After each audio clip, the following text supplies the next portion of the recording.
राज्यात वादळी वाऱ्यांसह अवकाळी पावसाचं आगमन झालं आणि शेतकऱ्यांचं मोठं नुकसान झालं. मी सध्या डाळिंब बागेमध्ये उभा आहे. आपण या ठिकाणी पाहू शकता की आच्छादनासाठी वापरलेला हा खरं तर कापड अक्षरशः फाटून गेलेला आहे आणि ही बाग अक्षरशः कोलमडून गेलेली आहे. या ठिकाणी दुहेरी संकट, मजुरांची टंचाई आणि या फळबागांसाठी शेतकऱ्याने मोठ्या मेहनतीने पिकवलेली ही फळबाग अक्षरशः उद्ध्वस्त होताना पाहायला मिळत आहे. या ठिकाणी डाळिंबांच्या जे फळ आहे त्याला खरं तर गारांचा मारा लागून खरं तर या ठिकाणी हे फळ खराब होताना पाहायला मिळत आहे.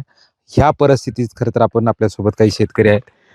काय सांगसाल दादा? खरं तर तुम्ही मोठ्या मेहनतीने हे पीक घेतलं होतं हो आणि तरकारी पिकातले पडलेले कोसळलेले बाजारभाव फळबागातून काहीतरी रुपये मिळतील आणि या गारपिटीचा फटका. हो अशीच अपेक्षा होती. एक तर कांद्याला बाजारभाव नाही, कुठल्या तरकारीला बाजारभाव नाही. डाळिंबाचे 1-2 रुपये भेटले असते.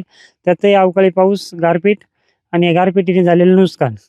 साधारणतः हा बाग तयार करण्यासाठी मला एक 5 लाख रुपये खर्च आलेला आहे.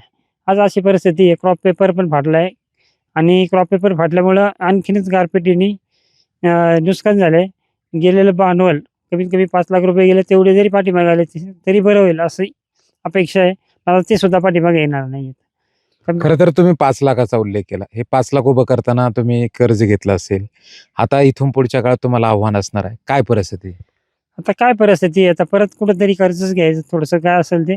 पहिलं तर 2 रुपये कांद्यातले 2 रुपये, याच्यातले 2 रुपये काही कर्ज घेऊन पुन्हा बाग उभी करायची आणि पुन्हा ह्या पूर्ववत परिस्थितीला सामोरं जायचं. बाकी काय. एकंदरीत आज जर डाळिंबाचा जर बाजारभाव पाहिला तर काय परिस्थिती आहे आणि युद्धाचा काय परिणाम झाला? हा खाती युद्धामुळे डाळिंबाला व्यापारी सांगतात थोडा बाजारभाव कमीच आहे. जोपर्यंत युद्ध थांबत नाही तोपर्यंत बाजारभाव वाढण्याची शक्यता कमीच आहे आणि त्यातही पण 2 रुपये कसे तरी भेटले असते. पण त्यात ह्या अवकाळी पाऊस आणि गारपिटीने भेटणार ते पण नाही आता.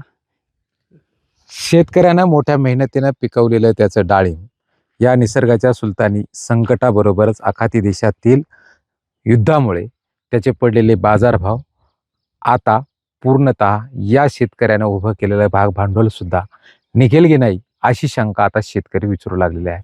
आणि याच अनुषंगाने शासन या फळबागांना काय मदत करतंय हे त्या काळात पाहणं गरजेचं आहे. अमोल दरेकर, जय महाराष्ट्र, आंबेगाव, पुणे.